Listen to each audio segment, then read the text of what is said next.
plead with you to give directives to whoever is concerned to remove the blockade that is around Parliament. Honorable Speaker, the situation has now turned from bad to worse. Honorable Speaker, if you may want to know, my office is just next to the Mzee Jomo Kenyatta Mausoleum. The whole of this afternoon, I won't been able to sit in the office because the police are firing tear gas canisters, throwing tear gas canisters, and there are no people. They have blocked the entire Parliament or avenue. And not town, I'm talking about Parliament. Honorable Speaker, in the morning you did direct the clerk and the sergeant at arms to establish what is the situation and report back to you. I don't know if they ever reported back to you.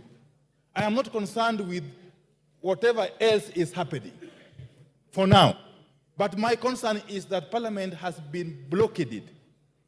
Parliament has actually been put under siege. And this is creating unnecessary tension in the country. Under Sieke. And this is causing unnecessary tension in the country. I said in the morning that we are not under a state of emergency. And this country is not a police state, Honorable Speaker. So can we address this matter? Because this is the House that addresses issues concerning the people. This is the highest organ of our democracy. So could we basically get a report on what is actually happening and an assurance that this House remains independent and free to transact its business as mandated by the Constitution, Honorable Speaker. Otherwise, we shall be acting now under some kind of duress, because the members of Parliament will now be acting under coercion in whichever way they want to transact the business of the House, Honorable Speaker. I plead with you. Yes, Otienda Molo. Is it on the same issue? On the same issue? Give me the microphone. Thank you, Mr. Speaker. It's the same issue. Mr. Speaker, I want to confirm that I have just approached the precincts of Parliament. The precinct of Parliament is blocked from this side of Intercontinental. It is blocked from the other side of Protection House. If, even for us members of Parliament, Parliament is blocked, then what are we supposed to do? Mr. Speaker, it is not just the House of Parliament that is august. The precincts of Parliament is also august. And I think, Mr. Speaker, you should give direction that our orderlies open access to Parliament. There is no reason to blockade Parliament. I know that we will vote. Those who choose to vote the way they choose to vote will be seen by Kenyans. We do not need to be shielded from Kenyans. Let this House be accessible. Thank you, Mr. Speaker. Majority Leader. Majority Leader. Thank you, Honorable Speaker. Order, honorable members. Honorable Speaker, it's good that the Leader of Minority has raised that issue again. And I did ask the Inspector General of Police earlier this morning why the blockade. Honorable Speaker, first let me set the record straight that there is not a single member of Parliament who is unable to access Parliament. Not just members of Parliament, that is why we are here in our numbers. Even our staff, parliamentary staff. Honorable Speaker, you could protect me from the shouting, or I could simply sit, and those who want to shout can shout. Order. Order, honorable members. Try and listen to each other. Majority Leader. Thank you, Honorable Speaker. I was saying not a single member of Parliament has been unable to access the precincts of Parliament. Not a single member of staff of Parliament has been unable to access the precincts of Parliament. And the Inspector General of Police confirmed to me this morning that there were organized groups who had planned to take siege, or what Honorable Junet calls siege, take siege of Parliament, and criminal elements who also intended to use the ongoing peaceful demonstrations under the pretext of the peaceful demonstrations to access parliament and cause harm to members of parliament. Honorable Speaker,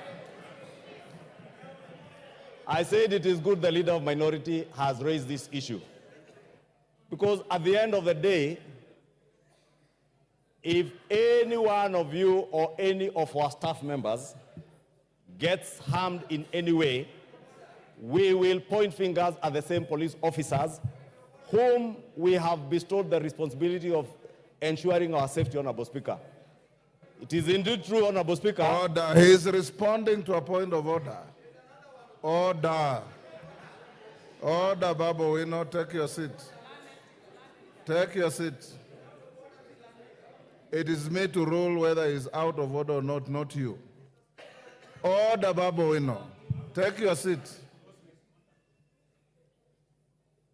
You know, Honorable Speaker, we said the other day respect is earned, and you did indicate to us that even in this House, we must act with some decorum and some respect. And the same could be said of maturity, Honorable Speaker. That you have to exhibit maturity in the House to earn your respect, Honorable Speaker. I was saying, Honorable Speaker, Order. in the endeavor to protect not just the safety of members, but the institution of Parliament, the Inspector General of Police indicated to me that they have taken adequate security measures to ensure that every member of Parliament who wants to access Parliament can access Parliament.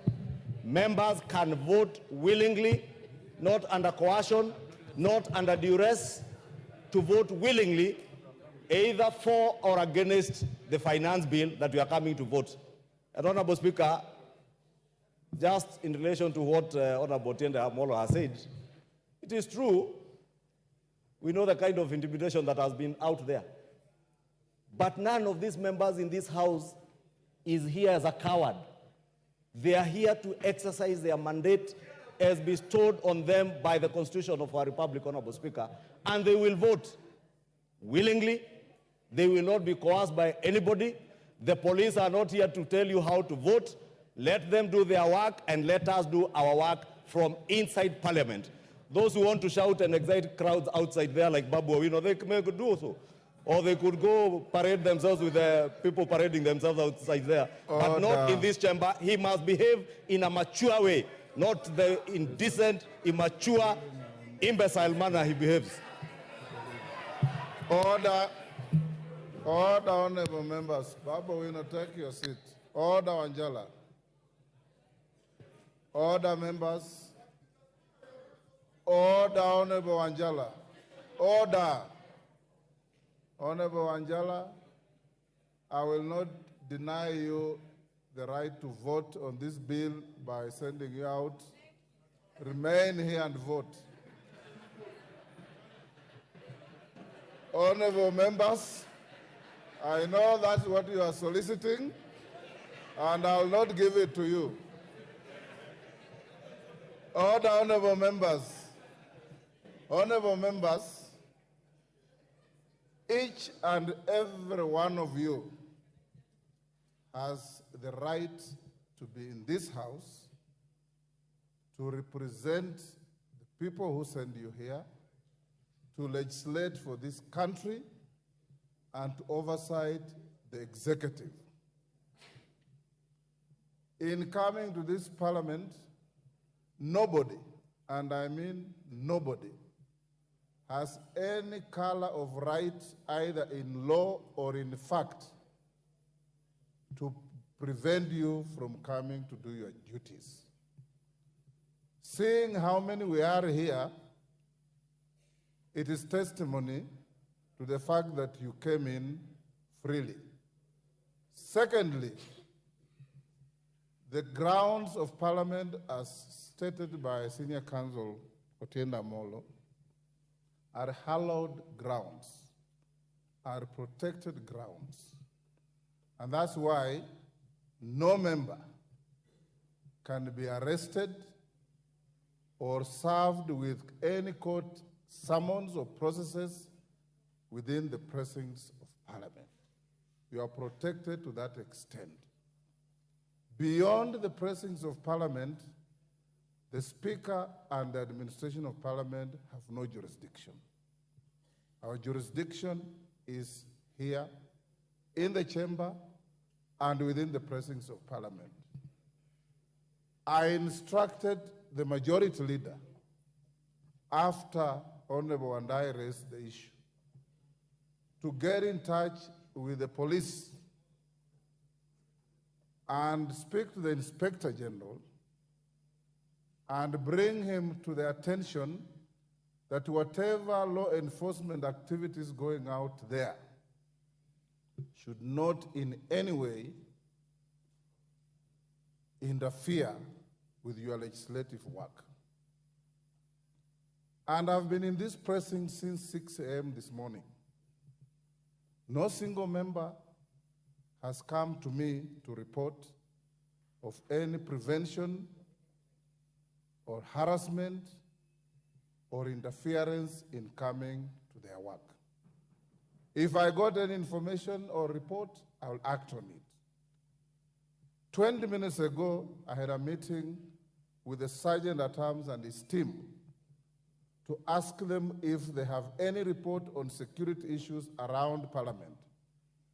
They indicated to me that they are hearing noises out there, but within the precincts of Parliament, they have no report to make because there are no incidents. That being the case, honorable members, I want to encourage you. So far, so good. You have debated this bill with extreme decorum and intellectual industry. You've done such a fantastic job. There could have been a few errant members, but all of you have been very good. Kenyans have watched each and every one of you speaking to this bill. Now that you have reached the level of going to vote, I want to encourage us to carry the same honor to the people who sent us here. That we are here to protect their interests, not physically, but intellectually. We must be conscious of the fact that we are the conscience of this country.